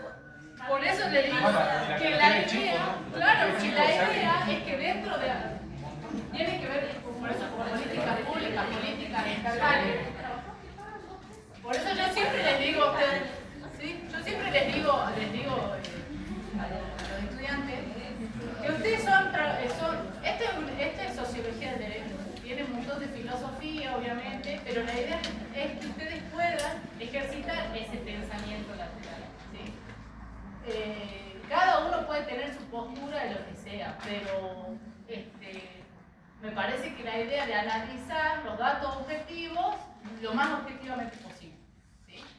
Entonces, sí.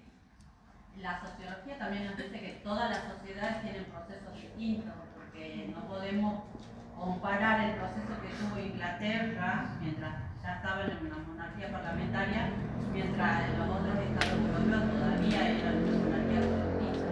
Exactamente. Entonces es muy distinto, el proceso de una sociedad a otra responde a una coyuntura que es diferente. Exacto, por eso la idea es que desde acá podamos ejercitar ese pensamiento, ese tipo de pensamiento de cómo analizar los procesos históricos, los procesos sociales de manera diferente, ¿sí? Y como dice el compañero, ustedes tienen que pensar que hasta todas las políticas públicas que se dictan también son parte de estos procesos sociológicos que vivimos, ¿sí? Y que se propaguen o no ciertas ideas en una sociedad también es producto de esos procesos sociológicos. Y lo que yo siempre les digo, con todo el mayor de los respetos a gente que estudia corte y confección, es que si ustedes que estudian Derecho no pueden decir, yo soy apolítico. A mí la política no me interesa. No, yo de política no sé nada. No, o sea, primero que somos un mal necesario los abogados, somos una plaga, estamos en todos lados, entonces un abogado no puede decir no me importa la política. O sea, todo bien, pero preferir que vayan a estudiar corte y confección, que son remil necesarios y que hacen ropa linda y que los amo, pero que pueden llegar a decir que ni siquiera deberían decir que no les interesa la política. ¿Sí? Porque hasta el precio, o sea, yo siempre les digo, lo que comen, el boleto del colectivo, la nafta. O sea, ustedes imagínense, en el estrecho de Hormuz hay despelote, allá en Hong Kong, bueno, no en Hong Kong, pero bueno, allá en Irak, en el estrecho de Hormuz, que es así hay un problema con el petróleo y nosotros en un mes nos subieron cada 3 días el combustible. Entonces sí son cuestiones de política justa, todo es cuestión de política. Entonces todo es como que todo lo que ustedes ven, comen, hacen, la luz, cada cosa está influenciada por una cuestión de política pública. Que ustedes consigan, lo que me dice mi amiga, me fui a la librería y salía 60.000 pesos la cartuchera para el pibe. Me fui a la feria en negro y la compré a 20.000. Pero bueno, justamente tiene que ver con que seguimos a precarización del Estado, que la gente, precarización del trabajo, que evaden impuestos, ¿sí? Entonces hay toda una cadena en cuanto al desarrollo de nuestra sociedad que hace que hoy estemos como estemos, ¿sí? Pero la idea, más allá de la ideología política que cada uno puede tener y defender, es que pueda hacer ese análisis, ¿sí?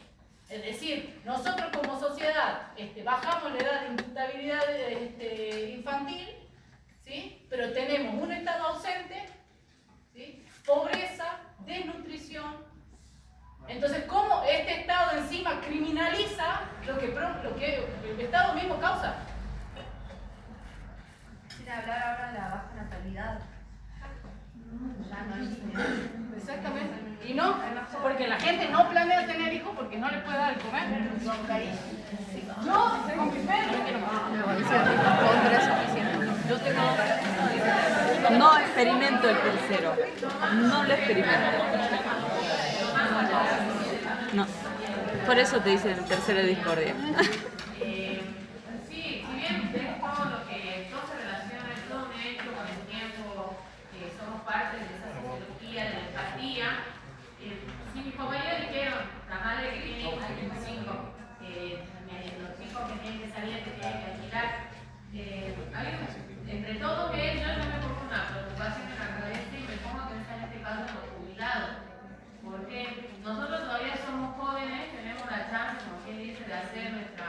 plata extra, nuestro trabajo, buscar ese trabajo, pagar el alquiler. Los jubilados ya vivieron su historia, son parte de nuestra historia, o sea, ellos son nuestra base, ellos hicieron muchas cosas, digamos, por lo que dice, como dice la profesora de sociología, somos parte de hechos, tras hechos. Y en este caso yo veo, o sea, canales, no canales, mi mamá es jubilada, gracias a Dios tiene su vivienda que dejó mi papá. Hay jubilados que no la tienen. Hay jubilados que alquilan. Y no hay uno piensa, no sé, no hay alquileres por 300.000 pesos y ellos cobran la mínima que es 350.000 pesos. Y alquilan. Y tienen que comprar medicamentos. Y mi viejo laboral tienen que toda comer. su vida para hoy por hoy, bueno, como digo, menos mal que tenemos la vivienda.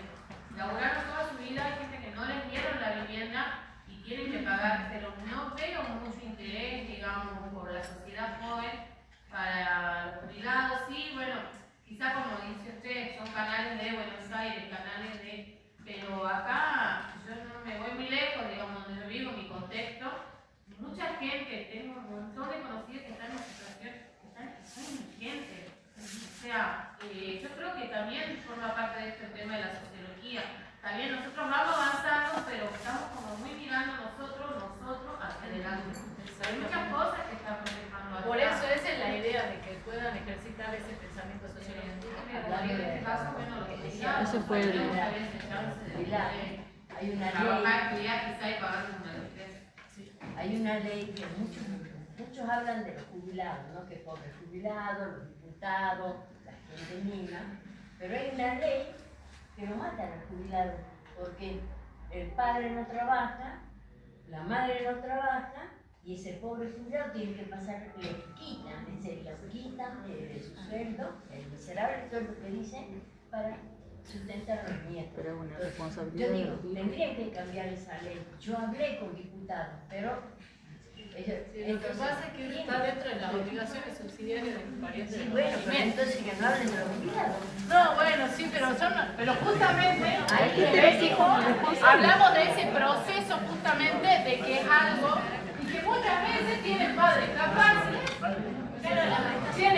capaces con deber, siendo obligados alimentarios principal y que trabajan en negro y se esconden y no pagan la cuota alimentaria y que al final la madre de alguna manera va en contra de los hombres. Sí. Como obligados subsidiarios de la cuota. No es opcional la prestación alimentaria de un niño, claramente es inherente al desarrollo del niño. Exacto, pero justamente muchas veces por eso es que está eso puede tener un análisis sociológico, porque en este sistema patriarcal, sí, pero justamente en este sistema patriarcal todavía no existe una pena concreta para aquellos padres que no pagan. Exactamente, por eso digo, yo tendría que cambiar esa ley. Entonces, no es que, para mí no hay que cambiar, no hay que poner el foco en quiénes son los obligados principales a nivel alimentario, sino poner el foco en el deudor y en el obligado principal a pagar alimentos. Tiene que haber un cambio ahí para que el pobre cuidado ya crió a sus hijos, ya hizo todo por los hijos y ahora tiene que seguir, tiene que sacar para los niños, porque los padres no se preocupan. Pero bueno, de aparentar una obligación, pero no que tocarle por la vía que corresponde, al menos sacándole al padre va a cumplir.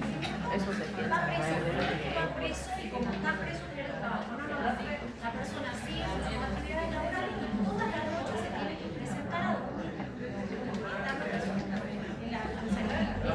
acá le dicen, ay, no podés, si está en el registro de deudores alimentarios, no puedes sacar el carnet con... no podés entrar a la cancha. Sí, no puedes entrar. Ay, si me voy allá, le saco de allá. O sea, el sistema además propicia que se den estas situaciones. Por eso es que tiene que haber un análisis cultural de por qué pasa esto en esta sociedad.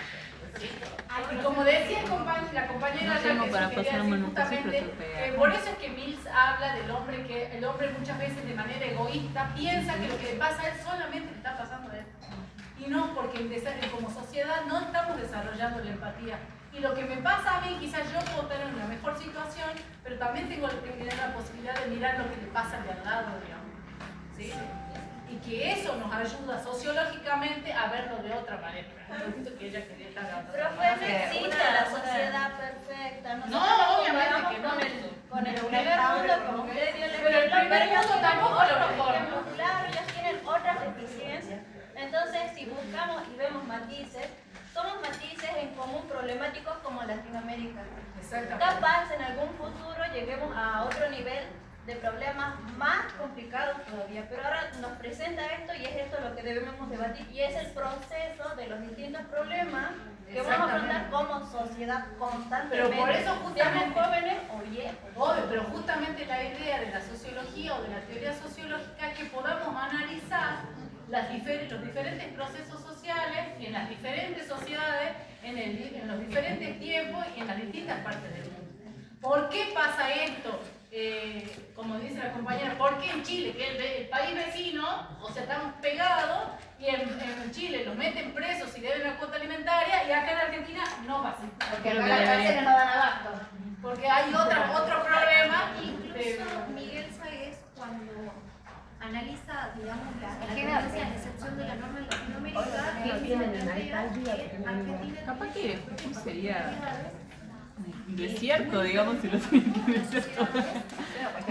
Porque tiene que ver con una cuestión de que el argentino, las leyes que se dictan, o sea, nosotros como sociedad, somos como una excepción.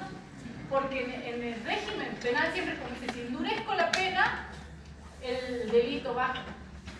O sea, acá en Argentina hay siempre la transgresión a la norma es mayor.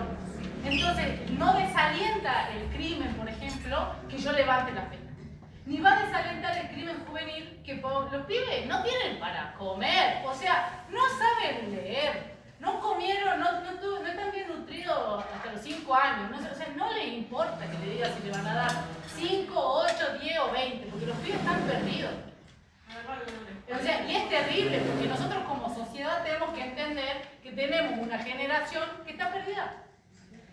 Pero entonces, el sistema en general está mal.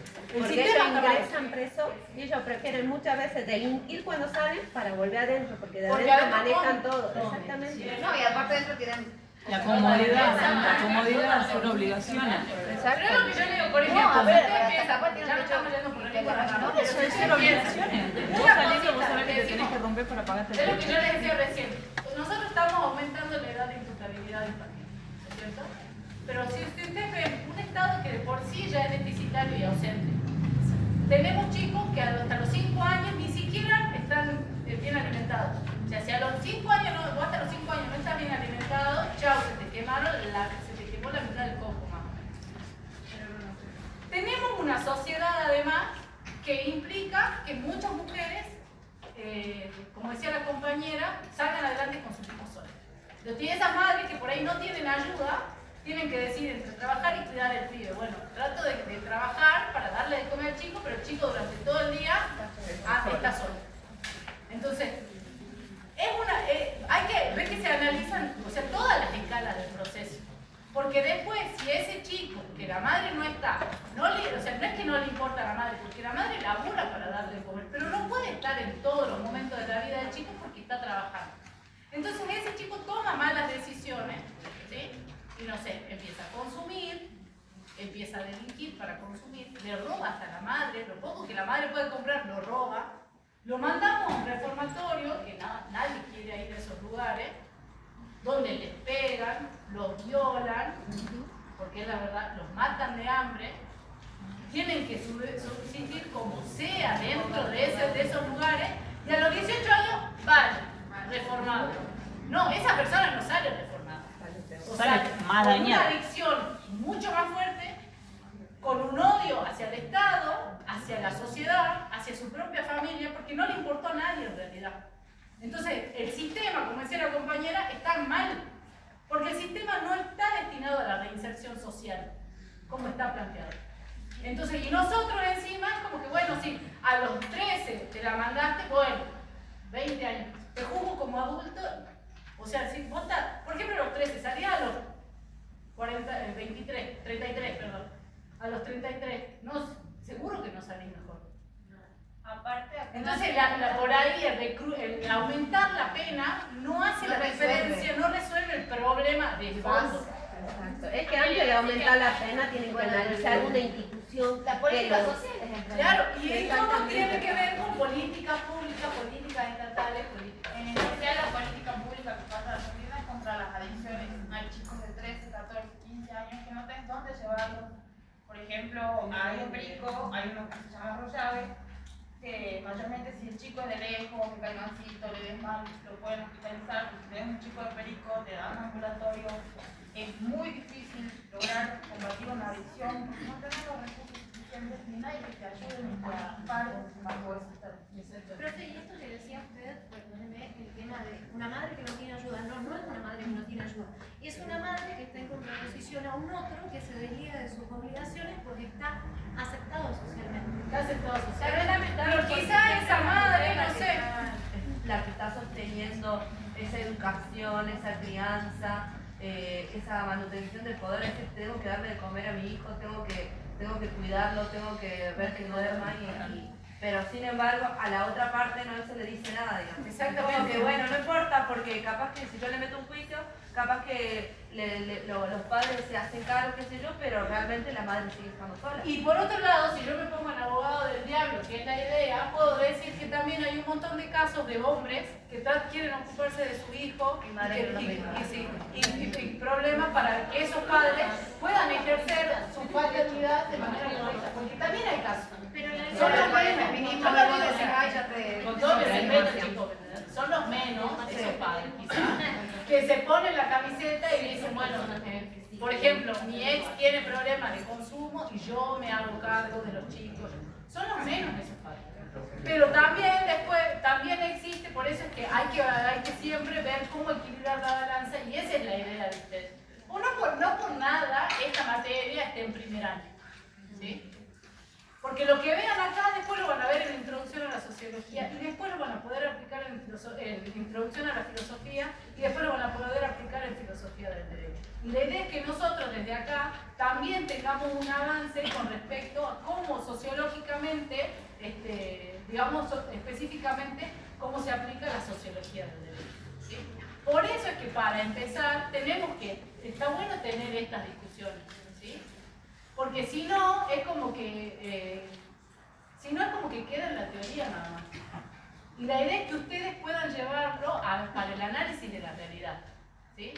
Y bueno, para continuar, porque si no ya no vamos a terminar con el texto de Pixel. Entonces decimos que, bueno, justamente habíamos hablado que estos avances digamos, el crecimiento del proceso de industrialización, ¿sí? Ya fuertemente en el siglo XVII, XVIII, y en realidad el XVIII, el XIX y el principio del siglo XX, implicó que el crecimiento, digamos, de la idea del libre mercado y en la aparición del capitalismo, la aparición de nuevos pensadores que analizan de alguna manera esa nueva realidad, ¿sí? Y que se dedican a estudiar cuáles son, como Marx específicamente, cuáles son los males de ese sistema capitalista, ¿sí? Aparecen además, justamente dentro de todo este proceso que llevó la urbanización con la migración del campo a la ciudad, cuáles son los males. Pensadores también que empezaron a estudiar cuáles son los males que producía ese proceso de urbanización y cómo dar unas respuestas a ese caos que se estaba generando, ¿sí? No solamente usted implique, habíamos dicho que era tan grande la migración del campo a la ciudad que esos centros urbanos no tenían la capacidad para albergar a toda esa gente que llegaba todos los días. Y por lo tanto crecía la contaminación, crecían las enfermedades se propagaban de manera más rápida, ¿sí?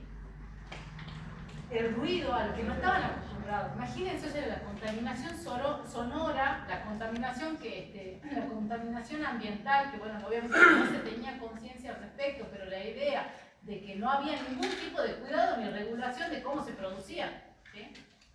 Entonces, todo eso aparece, ustedes van a ver ahí que aparece, los estudiosos que se llamaron la Escuela de Chicago, que empezaron con la idea de estudiar justamente, como decíamos, esos procesos, el proceso de urbanización y los males que produjo este proceso, ¿sí? Y la idea era hacerlo a través de entrevistas, de trabajo de campo, entonces de aplicar en principio principio ese método de estudio, ¿sí? Para poder dar una respuesta a ese caos que se había producido. Y se produce este crecimiento, lo habíamos dicho, masivo de la ciencia, ¿sí? Que aceleró no solo el proceso de industrialización, sino que hizo crecer de manera exponencial la industria. Sí, Sí. El texto de Richter habla sobre, cuando habla de este tema de la revolución industrial, hace una diferencia entre el socialismo y las demás teorías. Y nos dice que, habla sobre Marx, cómo identifica la condición de trabajo, la falencia del capitalismo, etc. Y luego dice que hay sociólogos que surgen como contrarios a la teoría del socialismo. Y habla de Weber y Durkheim. Y el autor dice que se oponían al socialismo, pero reconocían que tenían que encontrar una reforma social dentro del mismo capitalismo.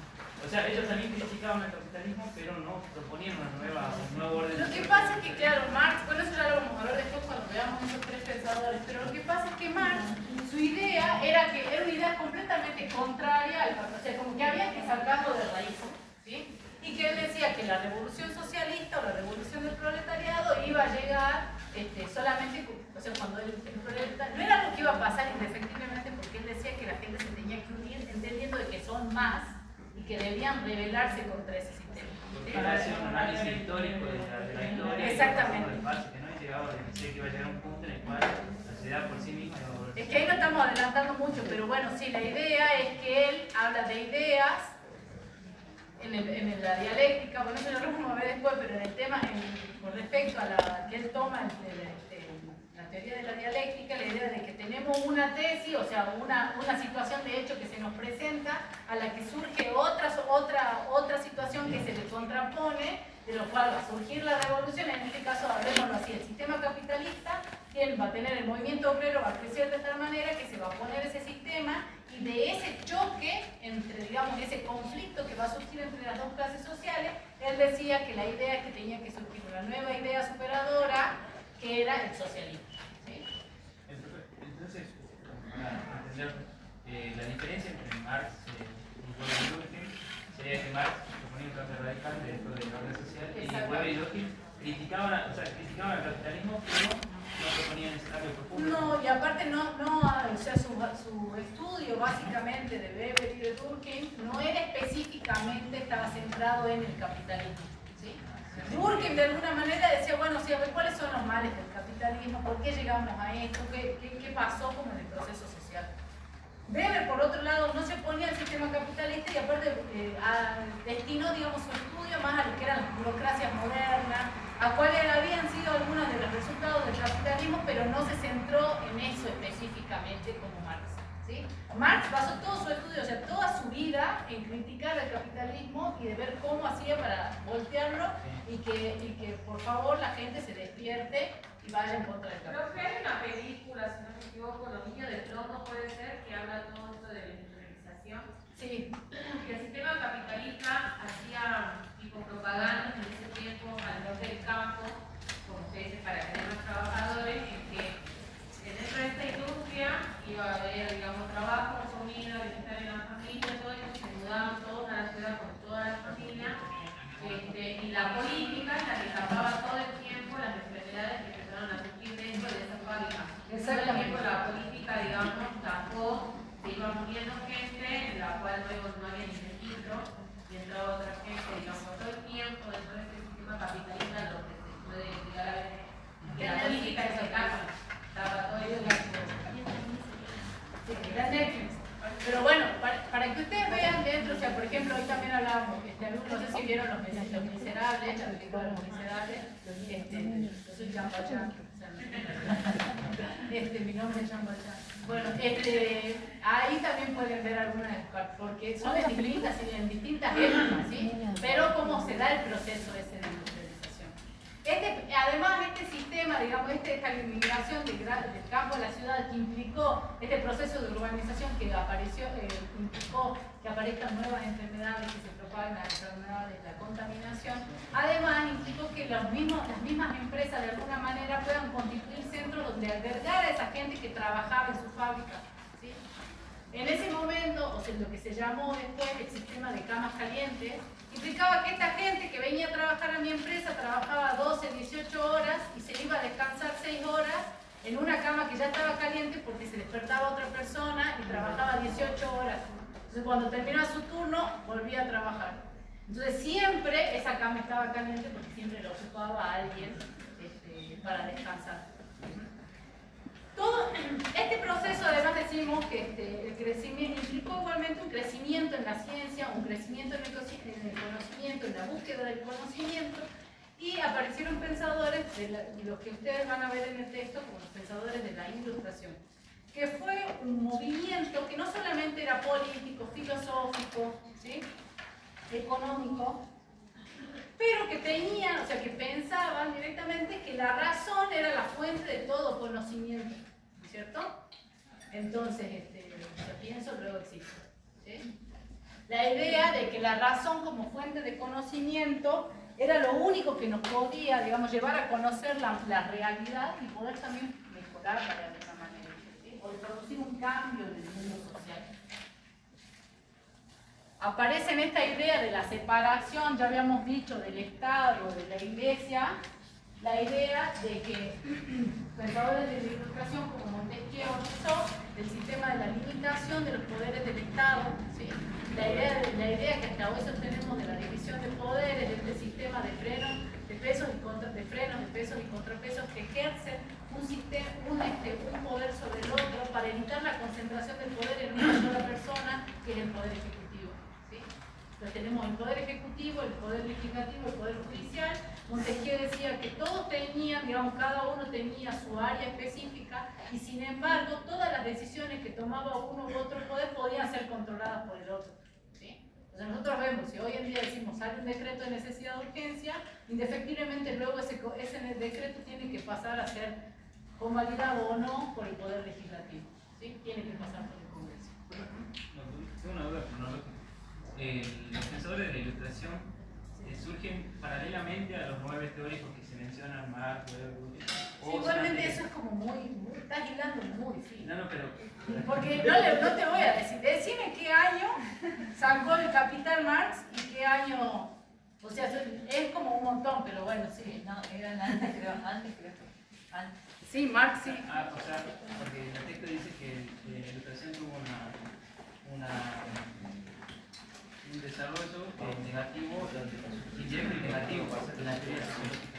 O sea, yo la pregunta que tenía era si primero sucedió la Ilustración o los pensadores que se nombran aquí y postularon sus teorías y como reacción surgieron estos... Lo que pasa es que, por ejemplo, cuando hablamos de Rousseau, hay la idea de Rousseau habla del contrato social, que nosotros como seres sociales cuando nacemos indefectiblemente y porque así lo considera, no sé, él en su imaginación, firmamos un contrato por el cual decidimos estar en sociedad y adaptarnos a las decisiones que existen en el Estado y cómo se maneja la sociedad, es de manera implícita pero obligatoria y comprensiva, ¿no es cierto?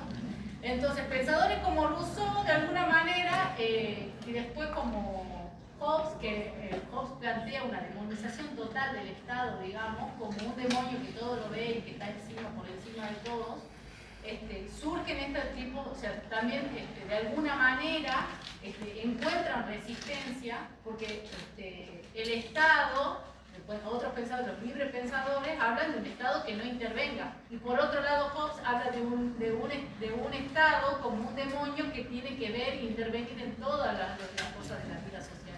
¿Sí?